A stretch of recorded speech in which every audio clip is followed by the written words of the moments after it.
In your health news today, a new blood pressure medication was added to a growing list of drugs recalled due to a cancer risk. Teva Pharmaceuticals says another 35 lots of losartan potassium USP tablets were taken off the market. Remember, never stop taking your medication unless you speak with your physician. For a full list of recalled lots, expiration dates, and how to return the products, log on to our website at WLTX.com.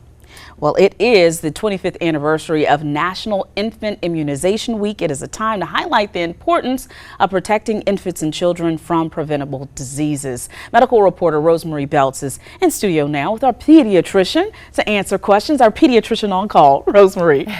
Thanks, Darcy. So I'm here with Prisma Health Children's Hospital infectious disease specialist, Dr. Anna Catherine Birch. Thank you so much for coming. So, okay, in fact, we're talking about immunizations this whole week. So what is new when it comes to vaccinations? Well, there's not really anything majorly new. I have gotten a lot of questions lately from adult friends of mine saying, do I need to get my MMR booster? Okay. So there is some things trending that if you were vaccinated before 1968, you might need to get a second booster. If you feel like you need one, you can get one for sure. It's not going to harm you. You don't necessarily need one unless you're in an outbreak situation. Great. Thank you for addressing that. I appreciate that. And so then, speaking of timing, so there's a lot of thought about, vaccine timing, spreading out the dosages per se. So what are your thoughts on that? So I echo what most pediatricians say, that you need to stick with the CDC recommended schedule for immunizations.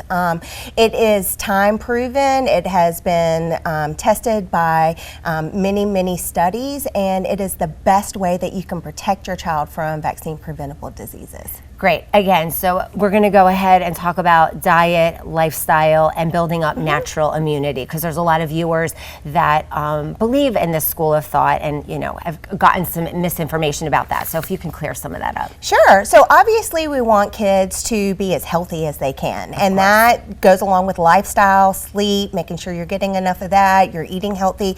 But it is not going to prevent you 100% from getting vaccine preventable diseases. The best way you can do that is to make sure you and your child are up to date with your vaccines. Okay, so what about vitamin A real quick before we have to wrap? So I know that there are things out there that says that maybe vitamin A might be helpful in the measles. It does not protect you from getting the measles.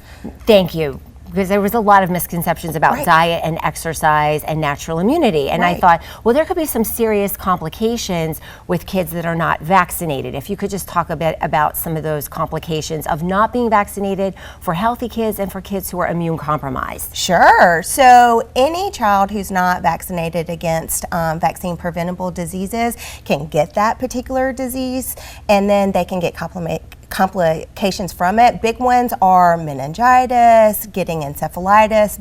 With the measles, you can get the encephalitis or the pneumonia after getting the measles. The flu can definitely has a mortality rate associated with it. You can die from it. So there is a large range of complications that you can have from vaccine preventable diseases. The important thing is to make sure that your child is up to date on all their vaccines so they stay safe. Great.